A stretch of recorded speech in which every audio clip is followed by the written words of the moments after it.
আপোনাৰ নামৰ প্ৰথম আখৰটো এছ হয় নেকি? যদি এছ হয় তেনেহলে ভিডিঅ'টো কেৱল আপোনালোকৰ বাবে বনাইছো আৰু একেবাৰে প্ৰথমৰ পৰা শেষলৈকে চাই থাকিব। আজিৰ ভিডিঅ'টোত আমি কথা পাতিবলৈ গৈ আছো যিসকল ব্যক্তিৰ নাম এছ আখৰে ষ্টাৰ্ট হয় ইংৰাজী বৰ্ণমালাৰ, তেওঁলোকৰ ফিউচাৰ কেনেকুৱা হয়, তেওঁলোকে ভৱিষ্যতে কি কৰিলে ভাল হয়, মানুহবিলাক কেনেকুৱা হয়, বিয়া বাৰু কেনেকুৱা, প্ৰেমৰ ক্ষেত্ৰত কেনেকুৱা, এইবিলাক সকলো কথাই পাতিম। আৰু মই বহুত বেছি নেগেটিভ পইণ্ট তেওঁলোকৰ দেখা পাওঁ আৰু কিছুমান ভাল দিশ আছে, সেই সকলোবিলাকৰ কথাই পাতিবলৈ গৈ আছো। গতিকে ভিডিঅ'টো একেবাৰে প্ৰথমৰ পৰা শেষলৈকে চাই থাকিব। তাৰ আগতে ভিডিঅ'টো জাষ্ট লাইক কৰিব, লগতে চেনেলটো ছাবস্ক্ৰাইব কৰি ল'ব। একেবাৰে নতুন চেনেল হয়, আপোনালোকে ছাপোৰ্ট কৰিলে ভাল লাগিব। গতিকে আহক আজিৰ ভিডিঅ'টো ফালে আগবাঢ়ো আৰু এটা মই গল্ডেন এডভাইচ আজিৰ দিনটোতো আপোনালোকে দি যাম। সেই এডভাইচটো যদি আপোনালোকে মানে তেনেহ'লে লাইফত বহুত কিবা কিবি কৰিব পাৰিব। আৰু প্ৰথম কথা আপোনালোক সকলোকে মই জনাই দিব বিচাৰিছো যে আমাৰ ভাৰতত প্ৰায় 140 কোটি জনসংখ্যা আছে। তাৰে ভিতৰত প্ৰায় 20ৰ পৰা 25 কোটি মান মানুহৰ নাম এই এছ আখৰে ষ্টাৰ্ট হৈছে। কিন্তু কিয় তেওঁলোকে সাকসেস পোৱা নাই বুলি ক'লে বহুত বেছি মই কৈছো যে এটা নেগেটিভ পইণ্ট আছে। সেই নেগেটিভ পইণ্টটোৰ বাবেই তেওঁলোক থাকি যায় বা সাকসেসফুল ইমান হ'বগৈ নোৱাৰে। আৰু যিসকল সাকসেস পায় তেওঁলোকে একেবাৰে সমগ্ৰ বিশ্ব কঁপাই দিয়ে বা যিটো ফিল্ডতে কাম নকৰক কিয় একেবাৰে বছ বনি যায় বা সেই ফিল্ডখনৰ আচলতে ৰজা বনি যায়। আৰু এতিয়া মই আহিব বিচাৰিছো যদি আপোনাৰ নামৰ প্ৰথম আখৰটো যদি এছ হয় তেনেহ'লে আপোনাক কি কি গ্ৰহই ৰুল কৰে, কি কি আপোনাৰ দুৰ্বলতা আছে, কি কি আপোনাৰ ভাল গুণ আছে, আহক এইটো আমি জানি লওঁ। আৰু আপোনাক ৰুল কৰে দুটা বহুত বেছি পাৱাৰফুল গ্ৰহই। সেই দুটা গ্ৰহ হৈছে দেৱগুৰু বৃহস্পতি, তাৰ পাছতেই মংগল গ্ৰহ হয়। এই দুটা কিমান পাৱাৰফুল গ্ৰহ সকলোৱে জানে। বৃহস্পতি গ্ৰহই এই মানুহবিলাকক দিয়ে মানে এছ নামৰ ব্যক্তিসকলক দিয়ে জ্ঞান অৰ্থাৎ নলেজ। তাৰ পাছতেই মংগল গ্ৰহে আপোনাক কি দিয়ে? পপুলাৰিটি, নেম, ফেম, জনপ্ৰিয়তা, এইটো আপোনাক মংগল গ্ৰহই দিয়ে। আৰু সেইবাবে আমি দেখা পাওঁ যে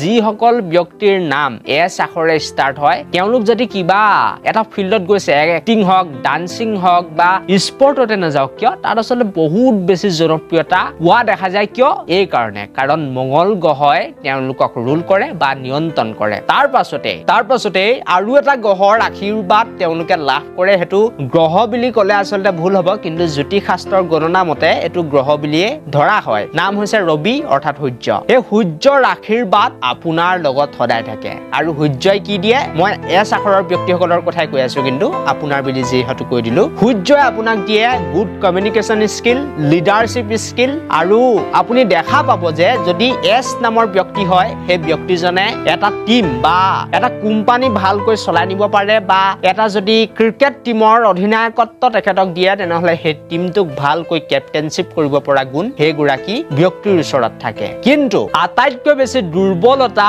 এই মানুহবিলাকৰ হৈছে বা বেয়া গুণ বুলি ক'ম, যাৰ কাৰণে বৰ্তমান সময়ত বহু মানুহে প্ৰায় 3টা গ্ৰহৰ পাৱাৰফুল শক্তি লৈও লাইফত একো কৰিব পৰা নাই। সেইটো বেয়া গুণটোৰ বাবে। আৰু সেইটো হৈছে যে তেওঁলোকে বেলেগৰ কথা ইমান গুৰুত্ব নিদিয়ে বা বেলেগৰ কথা তেওঁলোকে ইমান নুশুনে। যদি এছ নামৰ ব্যক্তিজনক আপুনি কিবা এটা কৈছে, ভাল কথা যদি কৈছে, তেনেহ'লে সেই কথাটো তেওঁ নুশুনে। তেওঁ যিটো ভাল পায় সেইটোৱে কৰিব। এইটো এটা নেগেটিভ পইণ্ট বুলি ক'ম। আৰু তেওঁ যি ভাল দেখে লাইফত সেইটোৱে কৰে। কিন্তু বহু এনেকুৱা লাইফত মানুহ আহে যিয়ে নেকি ভাল এডভাইচ দিয়ে, ভাল কথা কয়, তেওঁলোকৰ লাইফ চেঞ্জ হৈ যাব পাৰে সেই এডভাইচটো দিয়াৰ বাবে, কিন্তু তেওঁলোকে সেই এডভাইচটো বা সেই কথাটো ফ'ল' নকৰে বা ইমান বেছি গুৰুত্ব নিদিয়ে। তাৰ পাছতে অকমান এলেহুৱা ভাৱো তেওঁলোকৰ থাকে। আৰু সেইবাবেই লাইফত কিছুমান মানুহ বহুত বেছি পাছত থাকি যায়। আৰু যিসকলে লোকৰ এডভাইচ মানে লাইফত বহুত বেছি গ্ৰ' কৰা দেখা যায়। আৰু বিয়া ক্ষেত্ৰত বা প্ৰেমৰ ক্ষেত্ৰত বুলি ক'লে মই এইটোৱে ক'ম, তেওঁলোকৰ যিটো নেগেটিভ পইণ্ট দেখা গৈছে বিশেষকৈ ছোৱালীৰ, হয়, ছোৱালীবিলাকৰ নাম যদি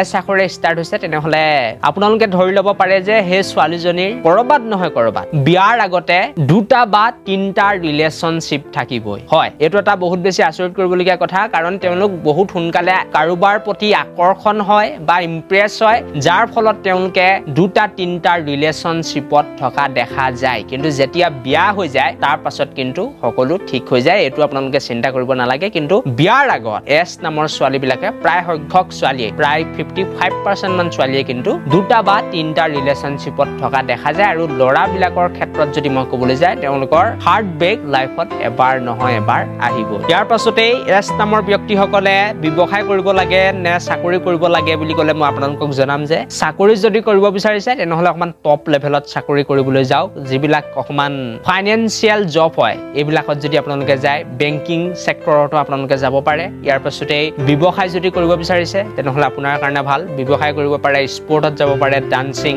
এক্টিং, মডেলিং, যিকোনো বস্তু আপুনি কৰিব পাৰে, কিন্তু পপুলাৰিটি পাবলৈ আপোনাক ইমান বেছি কষ্ট আচলতে নালাগে। বাকী নাম লগা মানুহে যিমান কষ্ট কৰিব লাগিব এছ নামৰ ব্যক্তিসকলে কিন্তু ইমান বেছি কষ্ট তেওঁলোকে কৰিব নালাগে। আৰু এই ভিডিঅ'টো ইমানটোৱে আছিল। থেংক ইউ ফৰ ৱাচিং দিছ ভিডিঅ'।